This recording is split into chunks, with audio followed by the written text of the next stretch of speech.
Kalau di kakak KTP saya Muslim, saya Kristen. Saya itu kan dulunya penari ular. Kita harus dengan kuasa gelap, Bang Edis.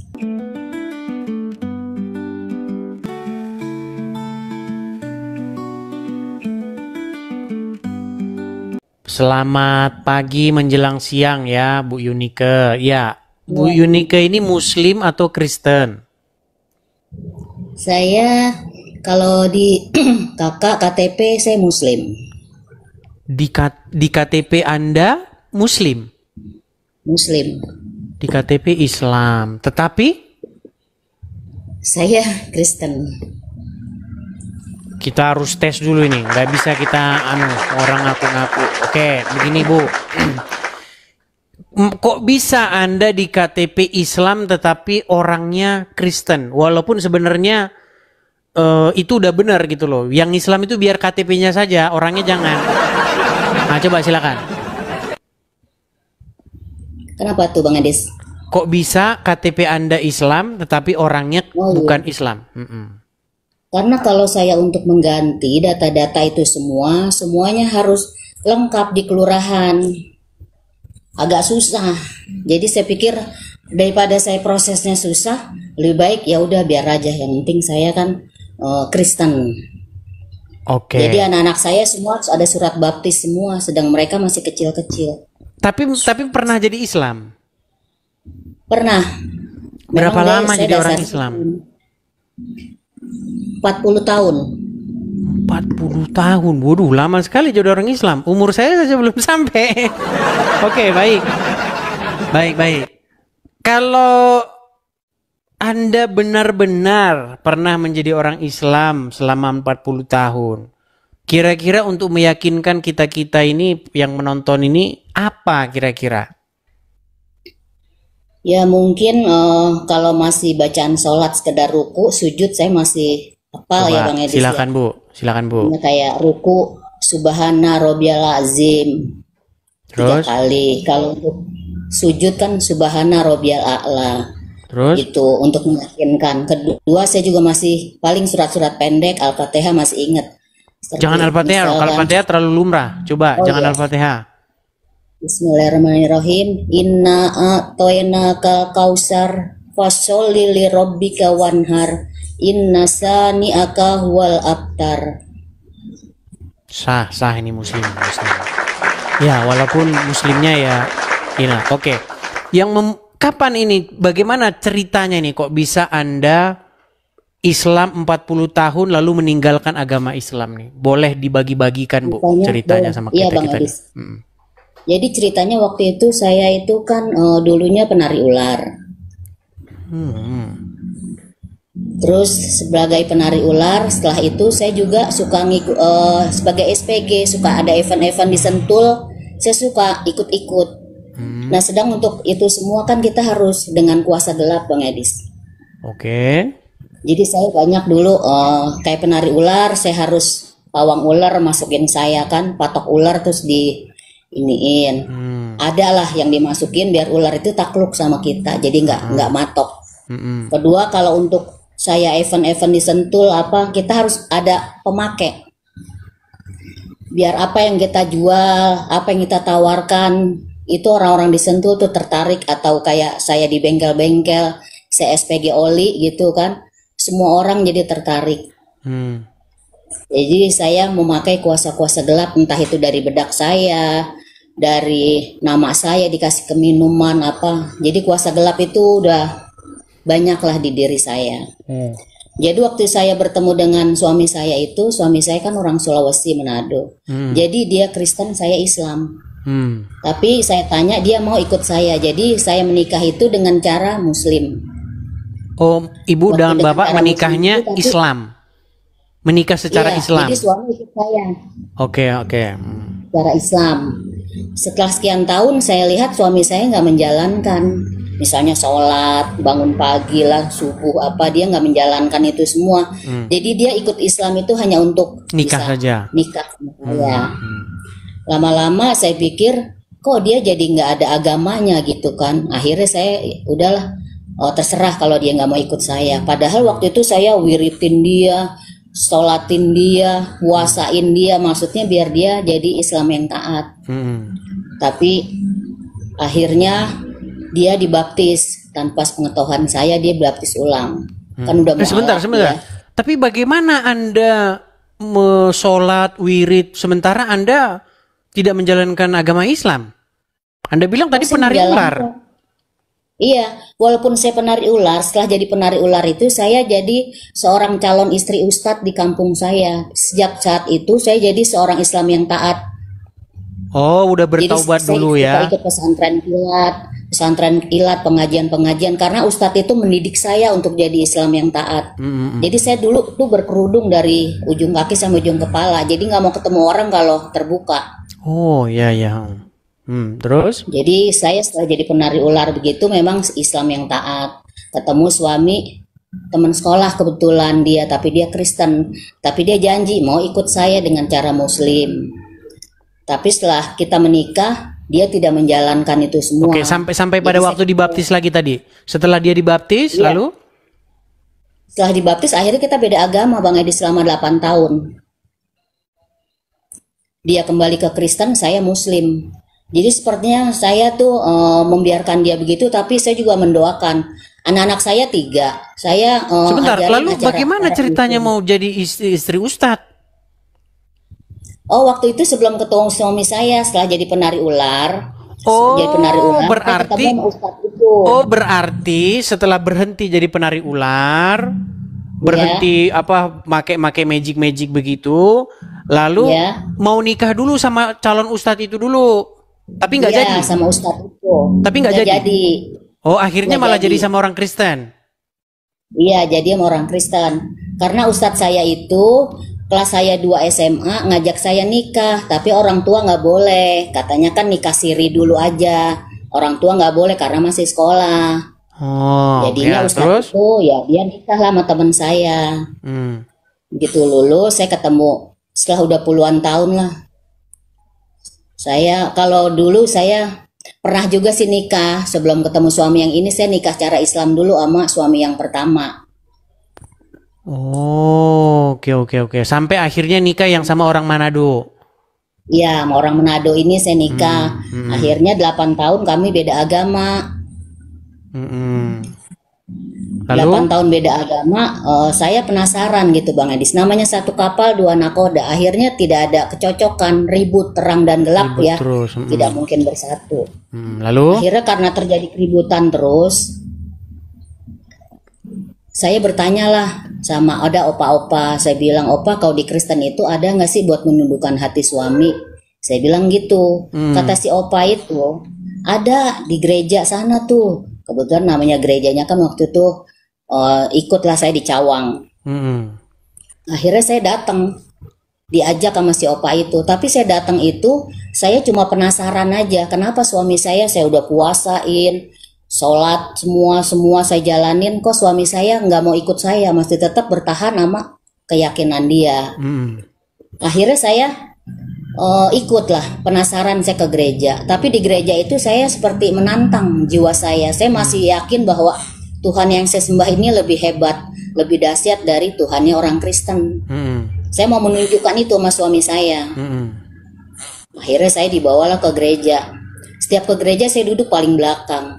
Kalau ada perjamuan gitu saya buang Bang Edi, saya nggak mau. Kata suami saya, kenapa nggak diminum? Saya bilang, saya mau. Datangnya sama suami? Datangnya sama suami. Tapi suami saya sedikit pun tidak menyarankan, tidak pernah ngomong soal kekristenan sama saya. Jadi itu kemauan saya sendiri, penasaran. Saya penasaran, akhirnya saya ikut ke gereja yang opa itu bilang bahwa ada gereja yang istilahnya gembalanya itu bisa membuat orang itu jadi inilah lemah lembut, jadi apa, saya penasaran. Saya datanglah ke gereja itu Bang Edis. Kebetulan di gereja itu kalau sebulan bisa 2 kali itu ada altar call, maju ke depan untuk didoakan. Altar call? Iya, maju ke depan siapa yang mau didoakan. Saya lihat nih yang pada maju gini kok pada lemes gitu kan, terus pada pokoknya pada jatuh lah. Saya bilang, kan saya datang juga sama suami sama temen suami saya. Saya bilang, itu kenapa orang Kristen didoain jatuh-jatuh begitu? Saya bilang, Kata teman suami, ya lu maju lah, datang aja situ minta didoakan. Oh saya bilang, oh kalau saya nggak mungkin jatuh katanya. Saya kan istilahnya Tuhan saya hebat, saya bilang. Akhirnya karena disuruh-suruh, udah coba aja maju, coba maju. Itu saya masih muslim, tapi saya udah mencoba ke gereja. Akhirnya saya maju ke depan. Kebetulan gembalanya udah almarhum ya, Gembala Wirasmono waktu itu. Saya maju ke depan, tapi di dalam maju itu saya tuh nyebut-nyebut Allahu Akbar, baca Al-Fatihah, saya berzikir terus maju ke depan. Jadi waktu saya topang doa pendeta itu, saya terus baca doa-doa yang saya yakinin, yang saya tahu. Saya nggak jatuh Bang Edis. Dengan sombong saya maju, saya terus ke tempat suami sama ini ke belakang lagi, saya bilang, tuh kan katanya Tuhan gue mah hebat, gue mah nggak jatuh, orang Kristen pada jatuh, nggak jatuh lah. Saya bangga dengan apa yang saya sembah. Akhirnya untuk minggu berikutnya saya dengan sombong datang lagi ke situ. Saya menantang lagi bahwa saya mau menunjukkan nih sama orang Kristen bahwa Tuhan saya tuh hebat. Saya nggak bakalan jatuh kalau ada doa-doa begitu. Kebetulan ada lagi kan Artalkol, siapa mau didoakan, katanya maju ke depan. Saya maju lagi ke depan dengan cara begitu. Saya nggak jatuh lagi, tambah sombong saya, tambah sombong.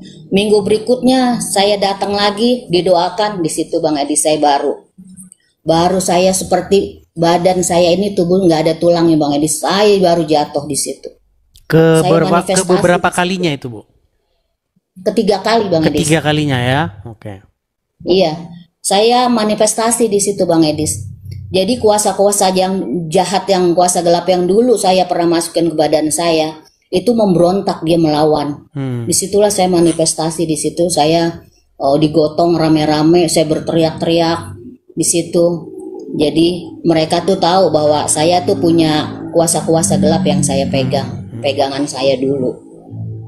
Kebetulan keluarga saya juga kan Jawa, jadi banyak simpan-simpan benda-benda begitu Bang Edis.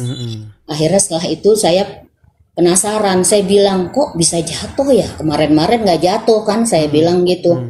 Saya semakin mau menantang lagi sebetulnya. Saya menantang lagi, saya datang lagi. Jadi saya tuh setiap saya nantang lagi, datang lagi, saya yakin nggak jatuh. Jadi seperti langganan, setiap saya maju ke depan Artalkol, saya selalu jatuh manifestasi. Saya datang lagi, jatuh lagi. Jadi saya udah kalah berkali-kali waktu itu.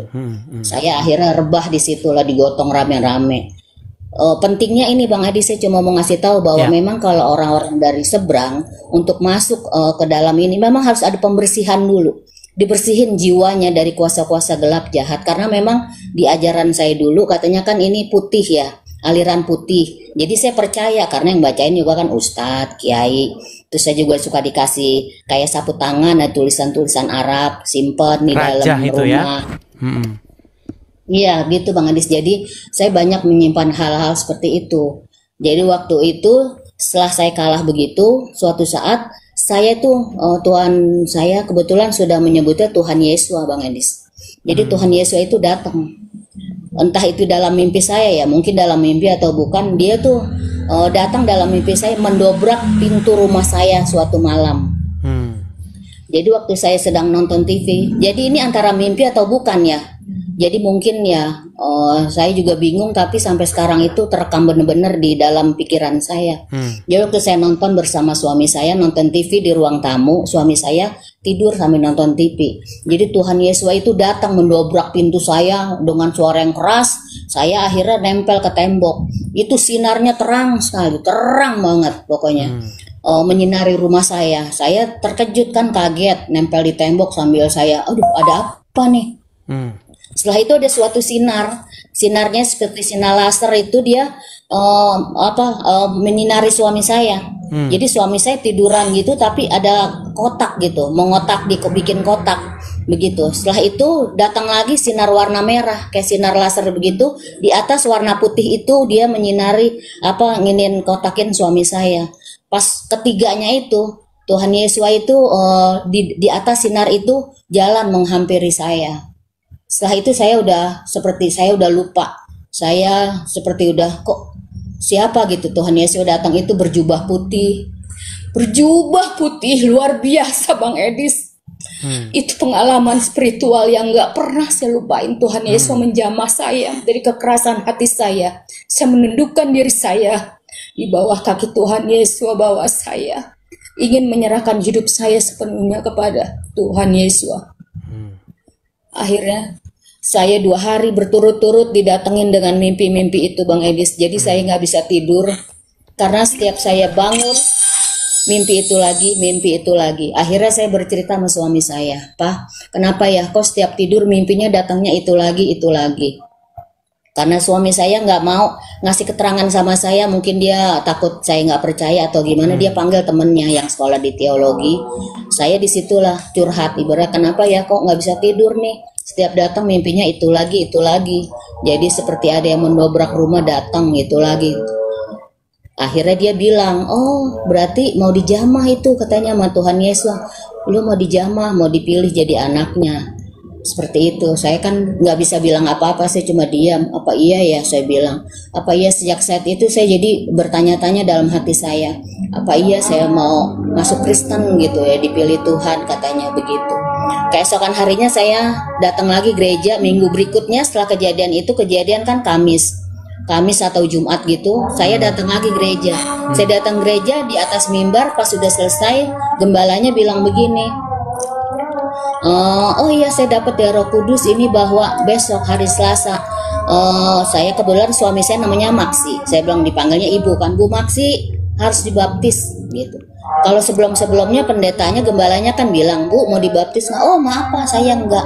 "Oh enggak," saya gitu. Tapi pada saat itu saya tidak bisa bilang tidak. Saya bilang, "Saya siap Pak, saya siap Pak."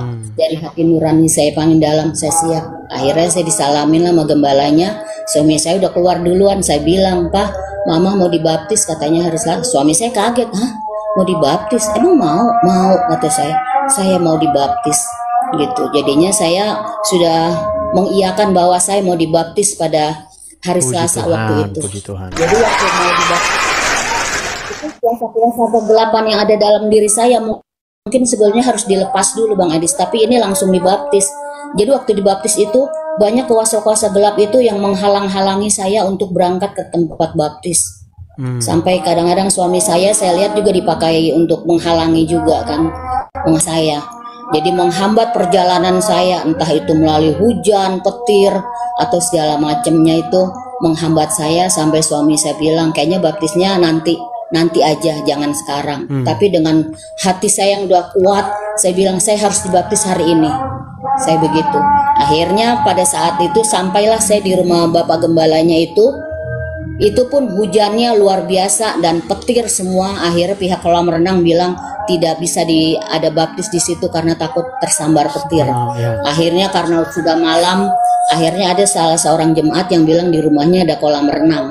Disitulah saya dibaptis. Waktu saya dibaptis itu setiap didoakan saya nggak rebah. Setiap didoakan maju ke depan, didoakan satu-satu sebelumnya, saya pasti di situ manifestasi dan saya rebah di situ. Ada 7 orang yang dibaptis. Setelah dibaptis terakhir saya. Begitu terakhir saya, kebetulan anak saya yang paling kecil waktu itu umur 2 tahun. Jadi dia nyender bersama suami saya di sebuah pajangan rumah seseorang gitu, jemaat. Di dalam pajangannya itu boneka-boneka semua, Bang Edis. Jadi boneka-boneka yang tersusun rapi gitu. Waktu saya dibaptis itu boneka itu bisa bergerak semua loh, Bang Edis. Mungkin digerakin sama kuasa-kuasa kegelapan itu. Jadi mereka tuh loncat-loncat di dalam lemari pajangan. Manifestasi di dalam meja pajangan. Suami saya sama anak saya lari lah. Gitu kan, lari karena takut suaranya berisik gitu. Mereka loncat di dalam lemari-lemari itu waktu pembaptisan saya itu. Akhirnya anak saya dikasih minyak urapan, suami saya.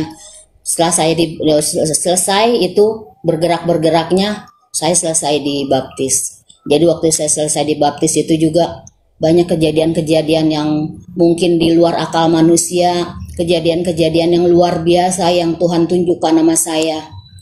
Yang mungkin bagi saya itu hal-hal yang mustahil. Dan Roh Kudus itu sering bicara sama saya hal-hal yang mungkin waktu itu saya belum memahami, tapi setiap ngomong sama orang itu lalu yang keluar dari mulut saya itu firman Tuhan, firman Tuhan. Jadi kalau orang Kristen ngomong sama saya, ngomong sama suami saya, "Istri kamu baru dibaptis ya," gitu. Jadi aura muka itu juga beda loh, Bang Edis. Jadi orang bilang itu saya tuh seperti bersih, mukanya luar biasa lain gitu. Saya bilang kok bisa kelihatan ya, tahu. Jadi ada ibu-ibu baru kenal aja langsung bilang orang Kristen, Bu, ibu baru dibaptis ya? Saya bilang kok bisa tahu Bu gitu.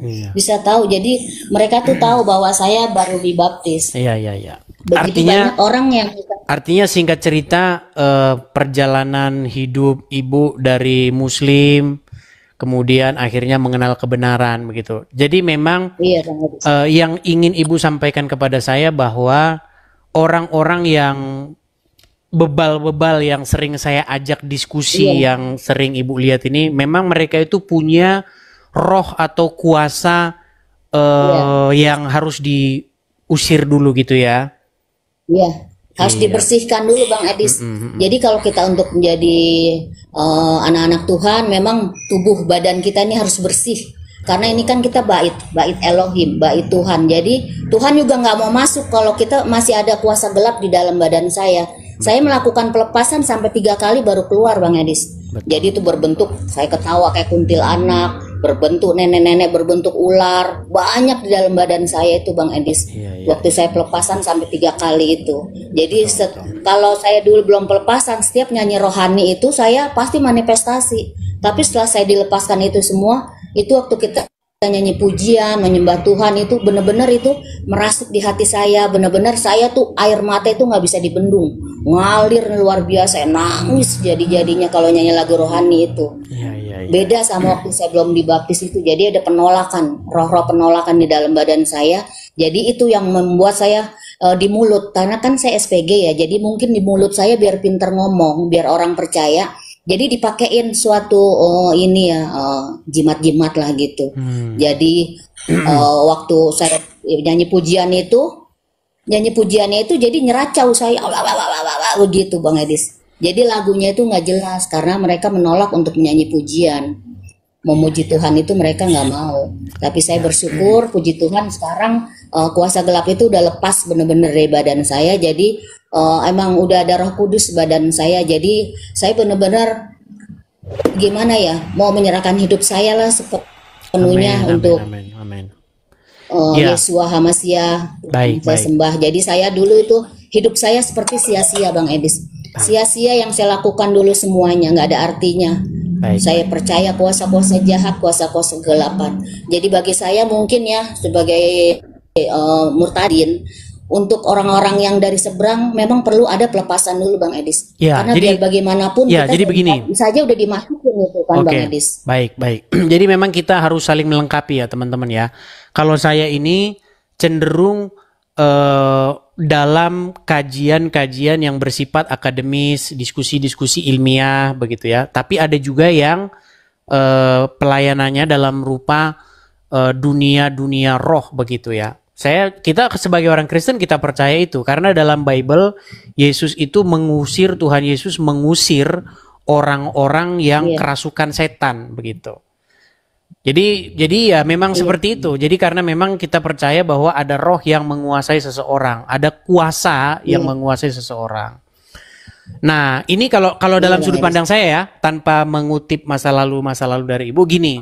Kalau saya mengkajinya dalam bidang yang tertulis dalam literasi Islam. Kalau Tuhan Yesus atau Tuhan Yeshua mengusir setan dari tubuh seseorang. Nah, kalau Muhammad dia malah dirasuki atau dikuasai oleh sihir. Nah, itu memang fakta gitu. Jadi makanya saya cuma pesan sama orang Islam nih. Mungkin kalau pendekatannya tadi dunia roh, kalau saya pendekatannya dunia kajian ilmiah dan akademis. Gini, bagaimana kita harus memilih Yeshua atau Yesus yang mengusir setan atau memilih Muhammad yang dia disihir. Nah, itu kita pakai logika aja. Kalau secara logika ya kita ikut Yesus dong. Ya, masa ikut Muhammad yang kena sihir? Nah, seperti itu kalau saya pendekatannya gitu. Iya Bang Edis. Iya betul Bang Edis. Memang kalau kita udah dibaptis, pikiran kita seperti kita melihat hal-hal yang yang baik-baik. Jadi kita seperti baru terbuka gitu. Pikiran kita, mata kita baru terbuka selubung-selubung kita itu. Jadi saya banyak hal-hal yang dulu saya nggak tahu. jadi tahu. Apalagi setelah saya selalu ngikutin Bang Edis dari awal gitu. Jadi saya yang dulu saya nggak tahu, banyak tahu gitu dari Bang Edis. Ya dalam hati saya, untung saya udah pindah gitu. Saya udah diselamatkan. Jadi saya tidak tersesat lagi seperti dulu gitu. Dulu saya begitu membanggakan keyakinan saya gitu. Tapi akhirnya ya saya bersyukur Tuhan pilih saya. Jadi seperti selubung di mata saya, pikiran saya udah dibuka semuanya. Jadi sekarang paling saya pergumulan saya untuk orang tua, adik-adik, kakak saya semuanya biar mereka juga diselamatkan. Itu Bang Edis. Jadi saya berpikir satu orang diselamatkan, seluruh keluarga pun akan diselamatkan. Puji Tuhan, amin. Itu aja yang jadi keyakinan saya. Terima kasih Bu Yunike atas sharing kesaksian hidupnya ya. Semoga dengan demikian ya semakin terberita ya. Jadi kalau Ibu tadi mendekan fokusnya ke bidang roh, kalau saya fokusnya ke bidang yang kajian-kajian diskusi seperti ini. Terima kasih Bu Yunike. Kita lanjut lagi diskusi. Kita undang yang muslim lain dulu ya. Iya. Sama-sama Bang Edis. Salam Bapak Yahweh. Shalom. Memberkati dalam nama Yesus Hamasi. Shalom Bang Edis. Kita turunkan ya. Ya itu ya teman-teman ya. Jadi memang ada roh-roh yang dari Arab ini yang menguasai orang. Ya. Bisa jadi itu roh supaya mendewakan tulisan Arab. Mungkin jin-jin padang gurun, padang pasir tanah kan.